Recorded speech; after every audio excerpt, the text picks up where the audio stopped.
Page number 17 R forms. ఆర్కి 2 forms ఉంటాయండి. ఒకటి ఏంటంటే అప్వర్డ్ ఆర్, ఇంకొకటి డౌన్వర్డ్ ఆర్. అప్వర్డ్ ఆర్ ఏమో స్ట్రైట్ ఆర్, డౌన్వర్డ్ ఆర్ ఏమో కర్వ్ స్ట్రోక్ ఆర్. దీనికి 2 ఫార్మ్స్ ఉంటాయి. ఒక్కొక్కటి ఒక్కొక్క పేజ్ రాయండి. ఆ తర్వాత ఎప్పుడు అప్వర్డ్ ఆర్ వస్తుంది, ఎప్పుడు డౌన్వర్డ్ ఆర్ వస్తుంది అనే దానికి కొన్ని రూల్స్ ఉన్నాయి. ఫస్ట్ రూల్ ఏంటంటే when a word begins with R, ఎప్పుడైతే ఆర్తో ఒక వర్డ్ స్టార్ట్ అవుతుందో ఇప్పుడు ఏం చేయాలి చెప్పాలంటే ఫస్ట్ ఆర్ రాయాలి. ఏంది? Upward R. Red, upward R రాసి డి రాయాలి. రెడ్. అలాగే రూట్, ఆ ఆర్తో స్టార్ట్ అయింది కాబట్టి రూ కింద నుంచి రూట్. అలాగే రింగ్, ఆర్తో స్టార్ట్ అయింది కాబట్టి రింగ్. So retail, relief.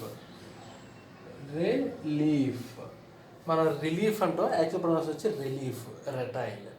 అలాగే డౌన్వర్డ్ ఆర్ ఎప్పుడు వస్తుంది?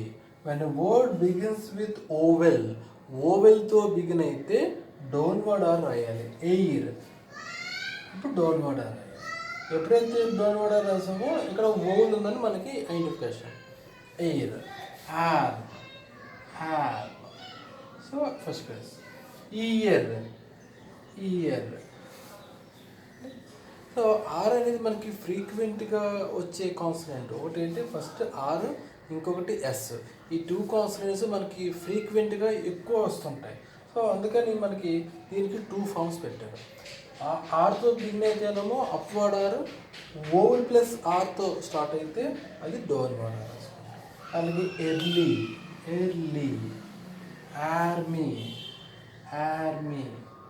ఇలా రాసుకుంటాం.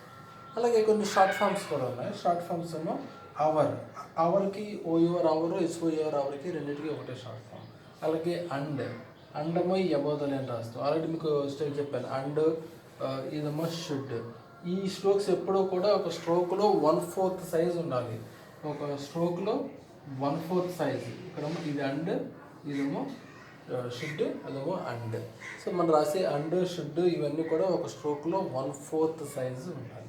సో ఇక్కడ ఏంటంటే 2 ఫార్మ్స్ దీనికి. ఎందుకంటే ఆర్ అనేది వెరీ ఫ్రీక్వెంట్గా వస్తుంది కాబట్టి దీనికి 2 ఫార్మ్స్ పెట్టాం. ఒకటి డౌన్వర్డ్ ఆర్, ఇంకోటేమో అప్వర్డ్ ఆర్.